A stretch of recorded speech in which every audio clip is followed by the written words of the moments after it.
Imagine a world without chocolate. No chocolate bars at the checkout counter. No birthday cakes covered in rich cocoa frosting. No hot chocolate on a cold winter evening. Today, chocolate is one of the most loved foods on Earth. Every year, billions of pounds of chocolate are consumed across the globe. Yet, very few people ever stop to wonder how this remarkable product is actually made. The smooth, glossy chocolate bar in your hand may seem simple, but behind every bite lies an extraordinary journey that stretches across continents, involves millions of people, and depends on some of the most sophisticated food processing technology ever developed. The story begins far away from supermarket shelves, deep inside tropical regions where cacao trees grow under intense heat and heavy rainfall. From hand-harvested cacao pods to giant industrial factories capable of producing thousands of chocolate bars every hour, this is the fascinating process that transforms a humble bean into one of humanity's favorite treats. Today, we're taking you inside the massive industrial process behind chocolate production. And by the end of this journey, you'll never look at a chocolate bar the same way again. Every chocolate bar starts with a fruit called the cacao pod. These pods grow on cacao trees found primarily in tropical regions near the equator. Countries such as Ghana, Ivory Coast, Ecuador, Indonesia, and Brazil are among the world's leading producers. The conditions must be nearly perfect. Warm temperatures, high humidity, frequent rainfall, rich soil. Without this delicate environment, cacao trees simply cannot thrive. Unlike many commercial crops harvested by machines, cacao remains largely dependent on human labor. Every single pod must be harvested by hand. Farmers walk through dense plantations carrying machetes or specially designed cutting tools. They carefully inspect each tree, searching for pods that have reached peak ripeness. The timing is critical. Harvest too early, and the beans won't develop properly. Harvest too late, and quality begins to decline. When ripe, the pods change color, turning shades of yellow, orange, red, or deep purple depending on the variety. Only then are they ready to be removed. One careful cut, and another, thousands of times each day. Once harvested, the pods are transported to collection areas. Here begins one of the oldest stages in chocolate production, opening the fruit. Workers split each pod by hand using wooden clubs or sharp blades. The thick outer shell cracks open, revealing something unexpected. Inside are rows of cacao beans covered in a white, sticky pulp. This pulp is surprisingly sweet. In fact, fresh cacao doesn't taste like chocolate at all. Instead, it has fruity flavors similar to tropical fruits, such as lychee or mango. Each pod contains roughly 30 to 50 beans, and these beans hold the potential to become chocolate. Workers carefully remove them from the shell. The empty husks are often recycled and returned to the soil as natural fertilizer. Nothing goes to waste. But the freshly extracted beans are only at the beginning of their transformation. The next step is where chocolate truly begins to develop its identity: fermentation. For most people, fermentation sounds like an unusual step in making chocolate. Yet without it, chocolate would never taste like chocolate. Fresh beans are placed into large wooden boxes or covered with banana leaves. Then, nature takes over. Naturally occurring yeasts and microorganisms begin feeding on the sugary pulp surrounding the beans. As they consume the sugars, heat is generated. Temperatures inside fermentation boxes can exceed 120 degrees Fahrenheit. Over several days, a remarkable series of biochemical reactions takes place. The beans change color, their chemistry changes, and most importantly, the flavor foundations of chocolate begin to form.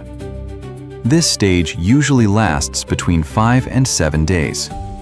Throughout the process, farmers regularly turn the beans to ensure even fermentation. Experience matters enormously here. There are no advanced computers, no laboratory sensors. Often, farmers rely on decades of knowledge passed down through generations. They judge progress through smell, appearance, and texture. When fermentation is complete, the beans no longer smell fruity. Instead, they begin releasing the first hints of the chocolate aroma we recognize today. Freshly fermented beans still contain too much moisture. If stored in this condition, mold and spoilage could quickly destroy the crop. So the beans move to drying platforms, large wooden tables, tarps, bamboo trays, anything capable of exposing them to sunlight. For up to 10 days, the beans dry naturally under the tropical sun. Workers continuously turn them using rakes to ensure uniform drying. The goal is precise. Too much moisture creates spoilage risks. Too little can damage quality.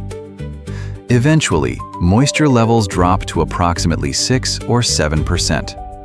The beans darken to a rich brown color. Their surfaces become smooth and dry, and their aroma grows stronger. Now, they're ready to travel. Packed into sacks, the beans begin a journey that may take them thousands of miles from the farm where they were harvested. Their destination? Some of the largest chocolate factories in the world. When shipments arrive at processing facilities, the industrial phase begins. Towering warehouses receive enormous quantities of cacao beans from around the world. But before production starts, quality must be verified. Technicians collect samples from every batch. They inspect color, moisture levels, fermentation quality, and potential contamination.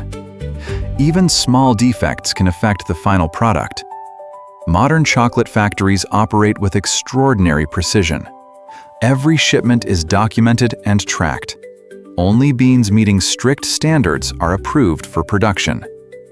Once cleared, the sacks move toward the factory floor. This is where traditional agriculture meets modern industrial engineering, and where millions of beans begin their transformation into chocolate. The first challenge is cleanliness. Raw agricultural products naturally contain dust, fibers, stones, and other unwanted materials. Industrial cleaning systems remove these impurities through multiple stages. Screens separate large debris. Air systems remove lightweight particles. Magnetic separators capture metallic contaminants. Advanced sorting equipment ensures only high-quality beans remain. By the time the process is complete, the beans are ready for one of the most important stages in chocolate production: roasting. Ask a chocolate maker about the secret to great chocolate. Many will point to roasting. When roasting is complete, the beans are rapidly cooled to preserve their newly developed aromas. Then they move to the next stage: cracking and shell removal. Roasted cacao beans contain two main components: the outer shell and the inner nib. The nib is the valuable part. It's where chocolate comes from. Industrial machines crack the beans into small pieces. Then powerful air currents separate the lighter shells from the heavier nibs. The process is known as winnowing. It may sound simple, but it requires impressive engineering. Factories must achieve extremely high levels of purity. Even small amounts of shell material can affect texture and flavor. Once separation is complete, the nibs move forward. And now, for the first time, the true heart of chocolate production begins: grinding. Cacao nibs appear solid, yet they contain a significant amount of natural fat known as cocoa butter. When the nibs enter industrial grinders, intense pressure and friction generate heat. Gradually, the cocoa butter melts. The solid nibs transform into a thick liquid.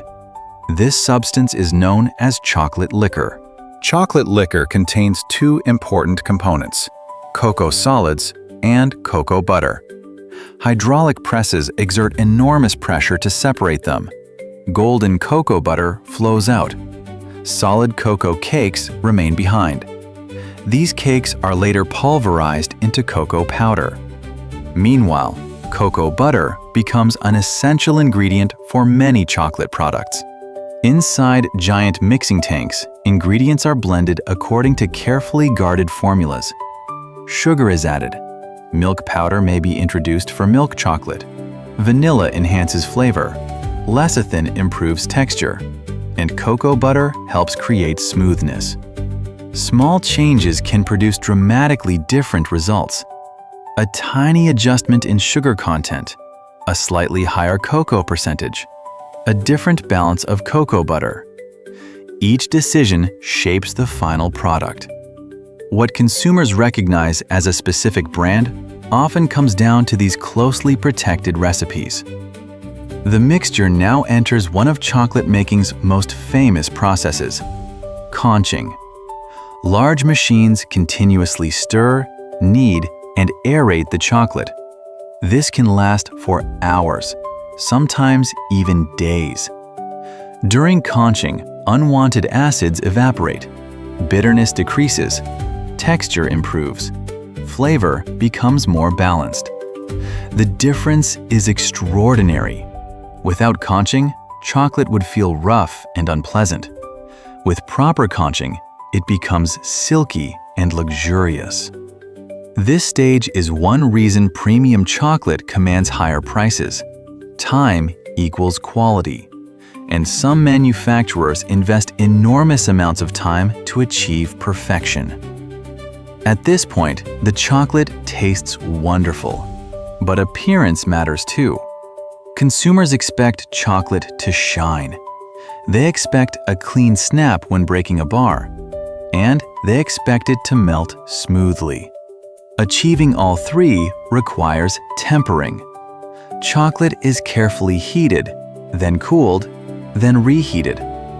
This controlled temperature cycle organizes cocoa butter crystals into their most stable form. The process demands incredible accuracy.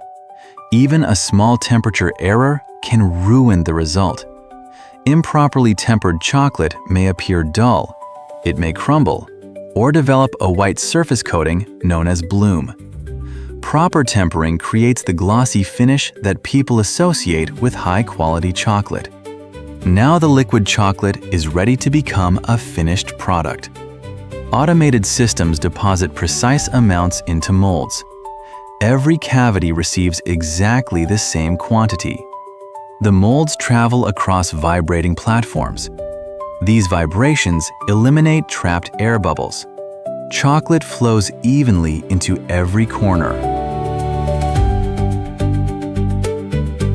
Logos, patterns, decorative details, everything forms perfectly. Next comes cooling.